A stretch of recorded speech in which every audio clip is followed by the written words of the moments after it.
Blood-soaked alien corpses littered the battlefield as Captain Connor Hayes led his elite strike team deeper into the Talaxian command bunker. The Talaxians had unleashed a vicious surprise attack on Earth's outlying colonies, slaughtering millions, but they had gravely underestimated human tenacity and thirst for vengeance. 3 months ago, the Talaxian Empire's warships, cloaked and armed with devastating plasma cannons, materialized without warning in the skies of a dozen human worlds. The massacres were methodical and merciless. Thriving cities became rubble-strewn graveyards within hours. From his flagship, Talaxian Commander Galen issued an ultimatum to Earth's leaders: surrender or face annihilation. But surrender was not in humanity's nature. On Earth, grizzled Admiral Daniel Morgan received word of the colony's destruction and activated Contingency Plan Prometheus, a top-secret initiative to strike back with experimental weapons and stealth ships.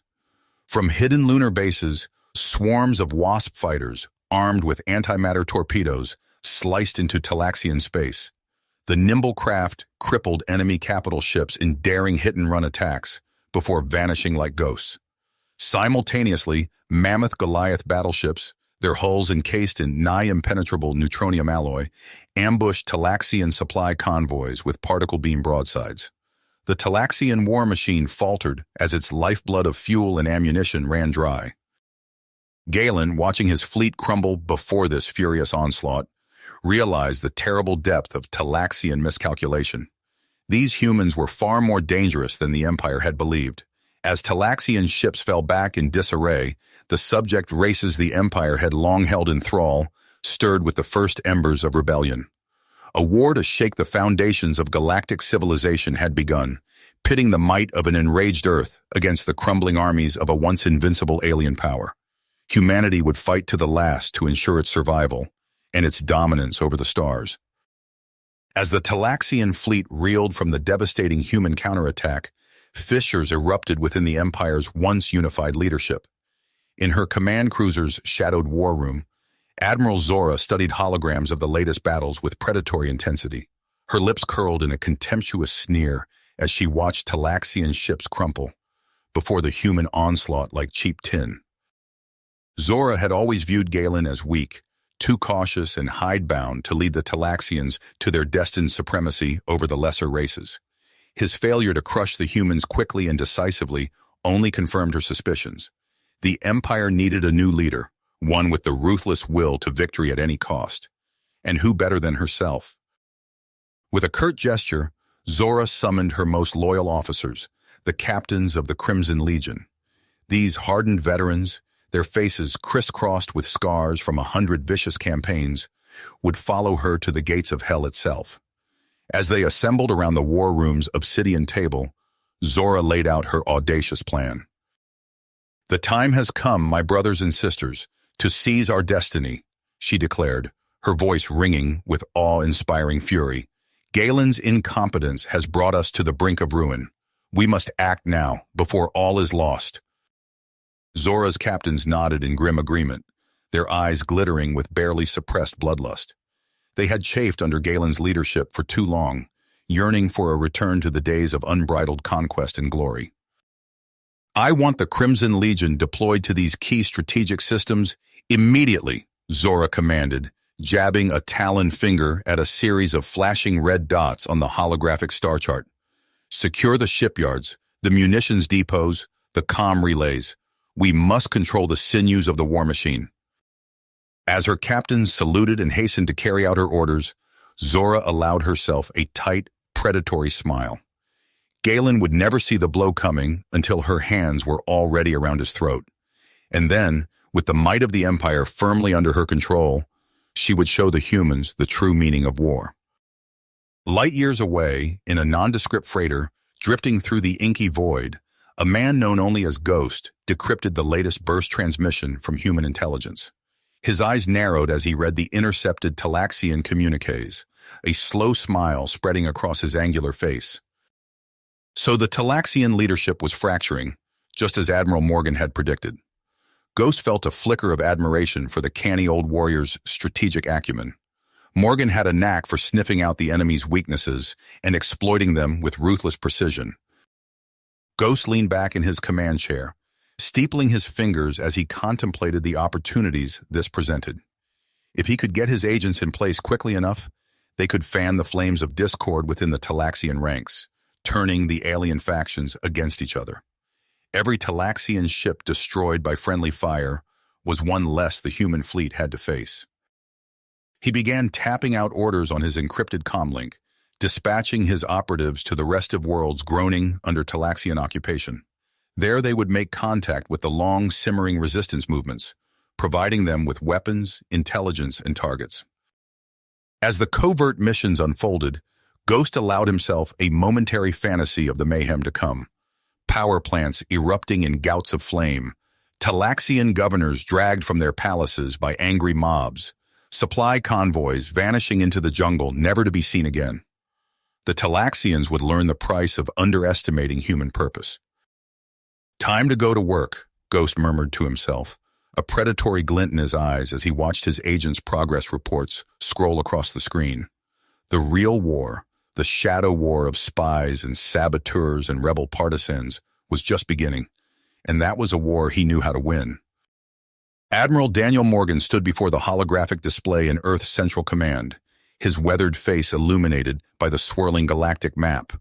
The once formidable red blotches representing Talaxian strongholds had shrunk to isolated pockets, while humanity's blue sphere of influence expanded like an unstoppable tide. "Colonel Avery, status report," Morgan barked into the comm. The gruff voice of Colonel Jack Avery crackled through the speakers. "Sir, we've secured the Proxima shipyards. Resistance was minimal." Morgan nodded, knowing Avery's reputation for brutal efficiency. "Casualties?" "Nothing we couldn't handle, sir. These Xenos are learning it's better to cooperate." As Morgan issued new directives to his field commanders, a shadow fell across Earth. The euphoria of victory gave way to the harsh realities of a post-war world. In the streets of New Beijing, crowds gathered outside empty food distribution centers. Angry voices rose, demanding answers from a government that seemed increasingly distant. President Amanda Sinclair watched the news feeds with growing concern. She turned to her chief of staff, lines of fatigue etched deep in her face. "We need to address the nation. Schedule a primetime broadcast for tomorrow evening." In the depths of space, aboard a stealth cruiser of alien design, a lithe figure with iridescent skin leaned toward a comm panel. "This is Zara. The humans and Talaxians have taken the bait.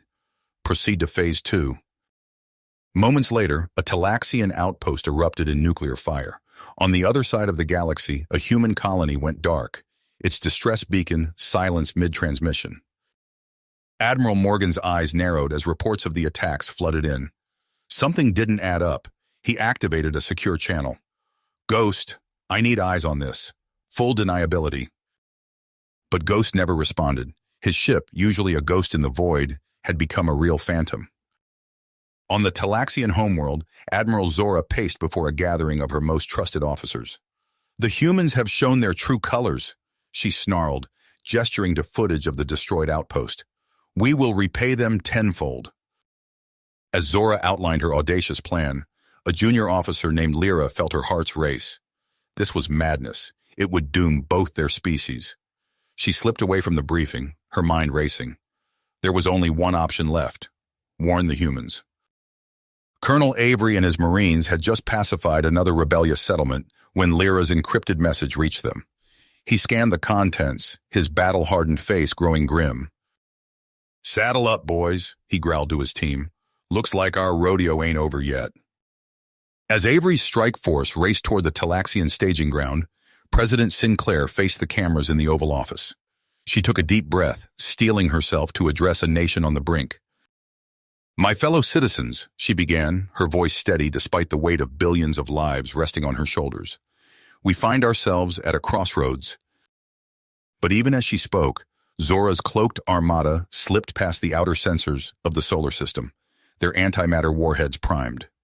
Earth's darkest hour approached, with only a handful of warriors standing between humanity and annihilation. The void of space erupted with blinding flashes as Admiral Zora's fleet materialized from the asteroid field. Her flagship, the Dauntless, led the charge, its sleek hull gleaming with deadly purpose. On the bridge, Zora's eyes glittered with anticipation. "Cloaking fields at maximum," her tactical officer reported. "Earth's defenses remain blind to our approach." Zora allowed herself a predatory smile. "Excellent. Commence attack pattern Alpha 3. Today we crush these human vermin once and for all." But in the nebula's swirling gases, Colonel Avery and his strike force lay in wait. Lyra's warning had given them the critical intelligence needed to spring their trap. Avery's weathered face was a mask of concentration as he gave the order. "All ships, execute." A salvo of nuclear missiles streaked from their concealed positions, zeroing in on the Dauntless with unerring precision. The warheads detonated in a silent, brilliant explosion that shattered the flagship's cloaking field. Alarms blared through the Talaxian fleet as Earth's orbital platforms locked onto the suddenly visible armada. Railgun rounds tore through hulls and vaporized smaller craft. Zora's unstoppable spearhead disintegrated into chaos. "Shields failing!" a panicked officer shouted as the Dauntless shuddered under the onslaught. "We've lost engines!" Zora snarled in fury, her plans crumbling before her eyes. "All ships push through.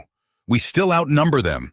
Saturate their defenses with—" Her words were cut off as Admiral Morgan's reinforcements dropped out of hyperspace, boxing in the Talaxian fleet. Caught in a deadly crossfire, Zora's ships were systematically picked apart. In desperation, Zora broadcast to her remaining captains, "This is your Supreme Admiral. All vessels, make for Earth at maximum speed. If we're to die, we'll take their homeworld with us."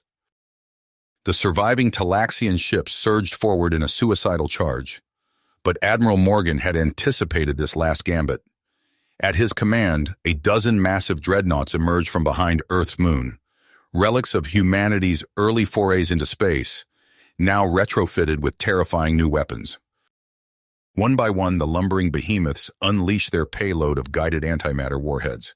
Space itself seemed to boil as the weapons found their marks, engulfing Talaxian ships in spheres of absolute annihilation. Zora watched in horror as her fleet vanished into roiling antimatter storms. The Dauntless rocked violently as a nearby cruiser exploded. She gripped her command chair, defiant to the last. "Brace for imp!" In the Oval Office, President Sinclair's face was bathed in the glow of tactical displays as she watched the battle unfold. A palpable wave of relief washed over her staff as the last Talaxian signatures winked out. "Madam President," her chief of staff said quietly, "it's over. We've won." Sinclair nodded, her expression a mix of exhaustion and unshakable focus. "For now," she replied. "But at what cost?" She gazed at the readouts detailing the awesome destructive power they'd unleashed. "We've opened Pandora's box. God help us all if these weapons ever fall into the wrong hands." Light years away, on a sleek vessel of alien design, Zara observed the battle's aftermath with cool detachment. The iridescent being's multifaceted eyes flickered as she processed the data. "Interesting," she murmured. "Both sides performed adequately. Their mutual exhaustion will prove useful in the next phase." Zara turned to her subordinates, her alien features unreadable. "Prepare the phase shift drive. We have much work to do." As the Xerax ships slipped silently into hyperspace, the seeds of an even greater conflict were already taking root among the stars. The shockwave of Zora's treachery reverberated through the galaxy. Antimatter charges, hidden like venomous serpents beneath the facade of peace, detonated across human space. Colony worlds vanished in blinding flashes, their inhabitants swallowed by ravenous singularities. Admiral Morgan stood rigid before the tactical display, his face ashen as reports flooded in. New Eden, gone. Proxima Centauri, consumed. Billions of lives snuffed out in an instant. "Sir," a junior officer's voice cracked, "we've lost contact with Ganymede Station." Morgan's fists clenched. "Get me the president, now!" In the Oval Office, Amanda Sinclair's eyes blazed with cold fury as she absorbed Morgan's report. She turned to her chief of staff, her voice low and deadly calm. Initiate the Archon protocols. Deep beneath the Rocky Mountains, in a chamber untouched for millennia, ancient systems stirred to life. Crystalline lattices pulsed with otherworldly energy, broadcasting a signal that pierced the very fabric of space-time. On the bridge of her flagship, Zora reveled in her victory. The Xerax emissary at her side purred with approval. "You have done well, Admiral. The humans will—" The alien's words died as alarms blared. The helmsman's eyes widened in terror. "Multiple massive objects detected. They're reconfiguring." Zora's triumphant sneer faltered as the viewscreen filled with impossible geometry. Titanic structures of gleaming metal unfolded like cosmic flowers, dwarfing her fleet. "Open fire," she snarled. "All batteries." Energy lanced out from Talaxian ships, only to splash harmlessly against impenetrable shields. The Archons responded with cold precision. Space itself seemed to rupture. Talaxian vessels crumpled like paper dolls, crushed by forces beyond mortal comprehension. Zora watched in horror as her mighty armada disintegrated. "This can't be happening," she whispered. "We had the power of the Xerax. Her words were cut short as reality tore open around her ship. In a flash of searing light, the pride of the Talaxian fleet ceased to exist. The Archon's implacable advance continued. Entire star systems were scrubbed clean, complex matter unraveled at the atomic level. The Xerax, for all their vaunted power, were swept aside like cosmic dust. On Earth, frantic evacuation efforts ground to a halt as the Archon megaliths approached. Humanity collectively held its breath, waiting for annihilation. But the cosmic juggernauts halted, their inscrutable intent made clear through a pulse of pure information. Humanity would be spared, a species deemed worthy to carry on in this cleansed galaxy. As the Archons withdrew, leaving stunned silence in their wake, Admiral Morgan stared at the readouts. He turned to President Sinclair, his weathered face etched with exhaustion and something deeper, a profound unease at the forces they'd unleashed. "What now?" he asked softly. Sinclair gazed out at the Washington Mall, where shell-shocked crowds milled aimlessly. "Now," she said, her voice heavy, "we pick up the pieces and pray we never see their like again." You have reached the end of the story. If you enjoyed this story and want to support us, please leave a like and subscribe to our channel, and for every comment that says 88, I will heart every single one of them. Thank you for your time.